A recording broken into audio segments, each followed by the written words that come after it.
गौरिका ने आंखें खोलीं तो सिर दर्द से फटा जा रहा था। एक क्षण के लिए तो सब कुछ धुंधला सा लगा, मानो कोई डरावना सपना देख रही हो। उसने कराहते हुए इधर उधर देखने की कोशिश की थी। सरला, ओ सरला।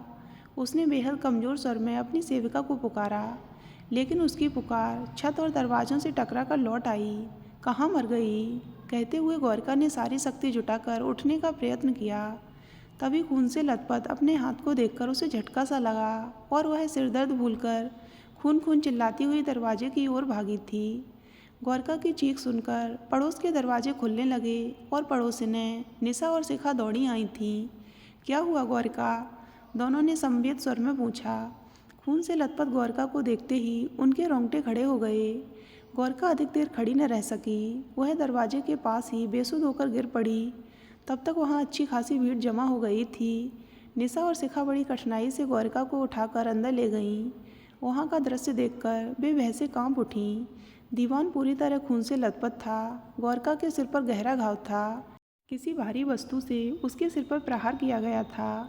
शिखा ने भी सरला को पुकारा था, पर कोई जवाब न पाकर वह स्वयं ही रसोई घर से थोड़ा जल ले आई थी और उसे होश में लाने का प्रयत्न करने लगी थी। निशा ने तुरंत गौरिका के पति कौशल को फ़ोन कर सूचित किया था। अन्य पड़ोसियों ने पुलिस को सूचना दे दी थी। सभी इस घटना पर आश्चर्य जाहिर कर रहे थे। बड़े से 5 मंजिला भवन में 30 से अधिक फ्लैट थे। मुख्य द्वार पर 2 चौकीदार दिन रात उस अपार्टमेंट की रखवाली करते थे। नीचे ही उनके रहने का प्रबंध भी था। इस शाही रेजिडेंसी के ज़्यादातर निवासी वहाँ लंबे समय से रह रहे थे और भवन को पूरी तरह सुरक्षित समझते थे। अतः इस प्रकार की घटना से सभी का भयभीत होना स्वाभाविक ही था। आनन फानन में कौशल आ गया। उसका ऑफिस अधिक दूर नहीं था, पर आज ऑफिस से फ्लैट तक पहुंचने का 15 मिनट का समय उसे एक युग से भी लंबा प्रतीत हुआ था। अपने घर का दृश्य देखते ही कौशल के हाथों के तोते उड़ गए। घर का सामान बुरी तरह बिखरा हुआ था। लोहे की अलमारी का सेब खुला पड़ा था और सामान गायब था। सरला, सरला। कौशल ने भी घर में घुसते ही उसे पुकारा था, पर उसे न पाकर एक झटका सा लगा उस भरोसे को जो उन्होंने सरला को लेकर बना रखा था। सरला को गौरिका और कौशल ने सेविका समझा ही नहीं था। वह घर का काम करने के साथ ही गौरिका की सहेली भी बन बैठी थी। कौशल का पूरा दिन तो दफ्तर में बीतता था। घर लौटने में रात के 9-10 भी बज जाते थे। कौशल एक सॉफ्टवेयर कंपनी में ऊंचे पद पर था। वैसे भी काम में जुटे होने पर उसे समय का होश कहाँ रहता था। गौरिका से कौशल का विवाह हुए मात्र 10 महीने हुए थे। गौरिका एक संपन्न परिवार की 2 बेटियों में सबसे छोटी थी। पिता बड़े व्यापारी थे, अतः जीवन सुख सुविधाओं में बीता था। माता पिता ने भी गौरिका और उसकी बहन चारुल पर जी भरकर प्यार लुटाया था। अभाव की चिड़िया का नाम है, यह तो उन्होंने जाना ही नहीं था। कौशल का परिवार अधिक संपन्न नहीं था, पर उसके पिता ने बच्चों की शिक्षा में कोई कोर कसर नहीं छोड़ी थी। विवाह में गौरिका के परिवार द्वारा किए गए खर्च को देखकर कौशल हैरान रह गया था। 4-5 दिनों तक विवाह का उत्सव चला था। 3 अलग अलग स्थानों पर रस्में निभाई गई थीं। उस शानो शौकत को देखकर मित्र व संबंधी दंग रह गए थे, पर सबसे अधिक प्रभावित हुआ था कौशल। उसने अपने परिवार में धन का अव्यय कभी नहीं देखा था। जहाँ जितना आवश्यक हो उतना ही व्यय किया जाता था, वह भी तोल मोल के बाद।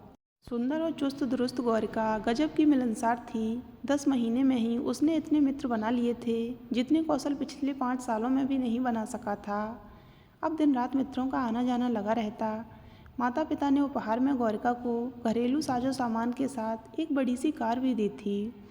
कौशल कार्यालय आने जाने के लिए अपनी पुरानी कार ही इस्तेमाल करता था। गौरिका अपनी मित्र मंडली के साथ घूमने फिरने के लिए अपनी नई कार का प्रयोग करती थी। मायके में कभी तिनका उठाकर इधर उधर न करने वाली गौरिका ने मित्रों के स्वागत सत्कार के लिए इस फ्लैट में आते ही 3 सेविकाओं का प्रबंध किया था। घर की सफाई और बर्तन मांजने वाली अधेड़ उम्र की दमयंती साई रेजिडेंसी से कुछ दूरी पर झोपड़ी में रहती थी। कपड़े धोने और प्रेस करने वाली सईदा सड़क पार बने नए उपनगर में रहती थी। सरला को गौरिका ने रहने के लिए निचली मंजिल पर कमरा दे रखा था। वह भोजन बनाने, मित्रों का स्वागत सत्कार करने के साथ ही उसके साथ खरीदारी करने, सिनेमा देखने जाती थी। 4-5 महीने में ही सरला कुछ इस तरह गौरिका की विश्वास पात्र बन बैठी थी कि उसके गहने संभालने, दूध, समाचार पत्र आदि का हिसाब किताब करने जैसे काम भी वह करने लगी थी। कुछ दिनों के लिए कौशल के माता पिता बेटे की गृहस्थी को करीब से देखने की आकांक्षा लिए आए थे और नौकरों का एक छत्र साम्राज्य देखकर दंग रह गए थे।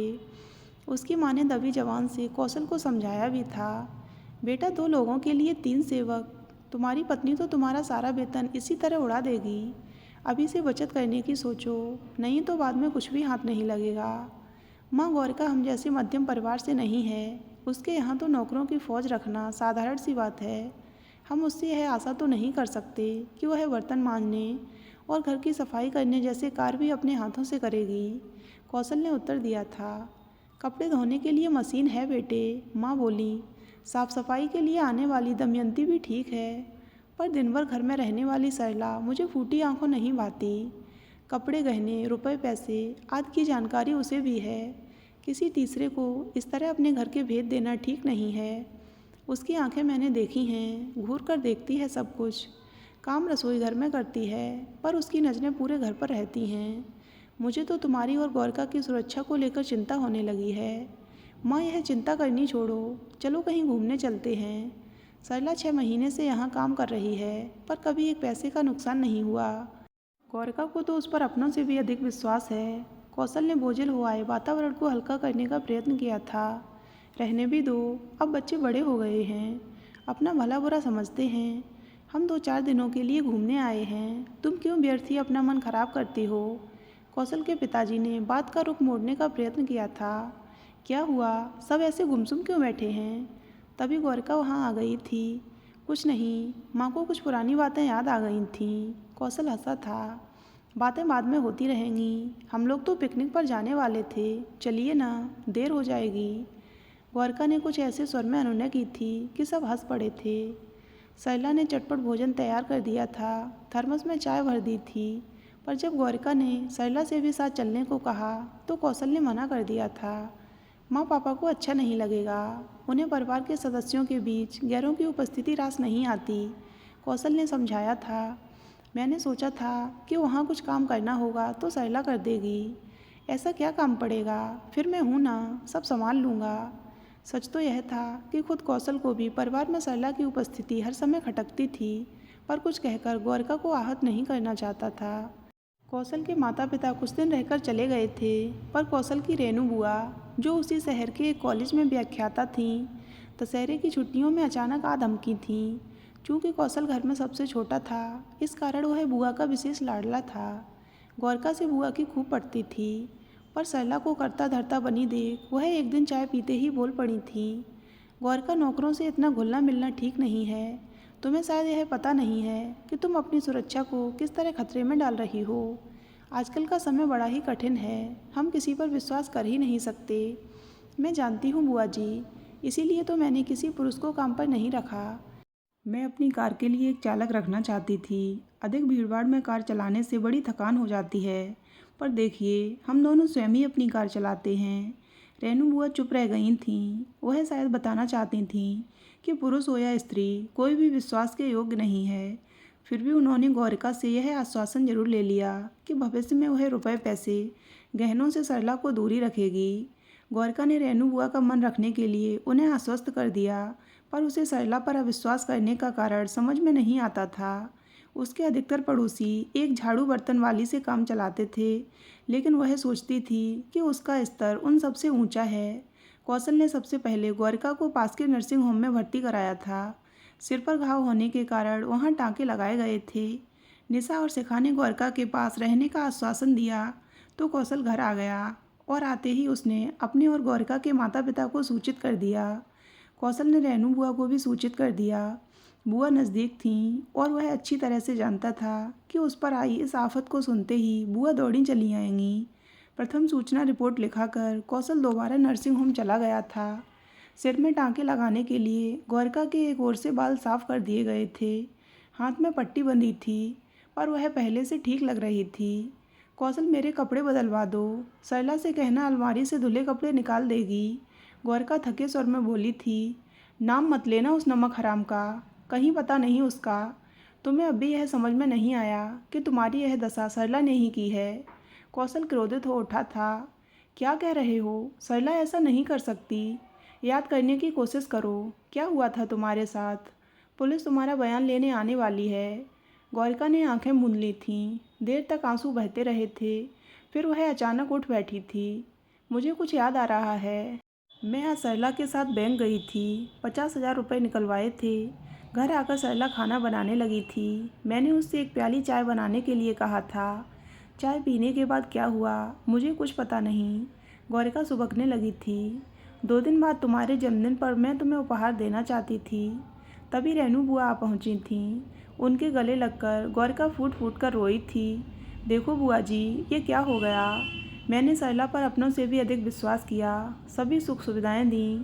उसने मुझे उसका यह प्रतिदान दिया है। गौरिका बिलख रही थी। रेनू बुआ चुप रह गई थीं। वह जानती थीं कि कभी कभी मौन शब्दों से भी अधिक मुखर हो उठता है। वह यह भी जानती थीं कि बहुत कम लोग दूसरों को ठोकर खाते देखकर संभलते हैं। अधिकतर को तो खुद ठोकर खाकर ही अक्ल आती है। सरला 50,000 रुपये के साथ ही घर में रखे गौरिका के गहने कपड़े भी ले गई थी। लगभग 5 महीने बाद वह अपने 2 साथियों के साथ पकड़ी गई थी और तभी गौरिका को पता चला कि वह पहले भी ऐसे अपराधों के लिए सज़ा काट चुकी थी। यह सुनकर गौरिका की रूह कांप गई थी। कौशल माँ बाप तथा घर के अन्य सभी सदस्यों ने उसे समझाया था कि भाग्यशाली हो जो तुम्हारी जान बच गई, नहीं तो ऐसे अपराधियों का क्या भरोसा। इस घटना को 5 वर्ष बीत चुके हैं।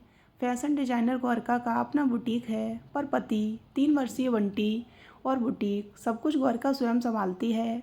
दमयंती अब भी उसका हाथ बटाती है, पर सब पर अविश्वास करना और अपना कार्य स्वयं करना सीख लिया है गौरिका ने।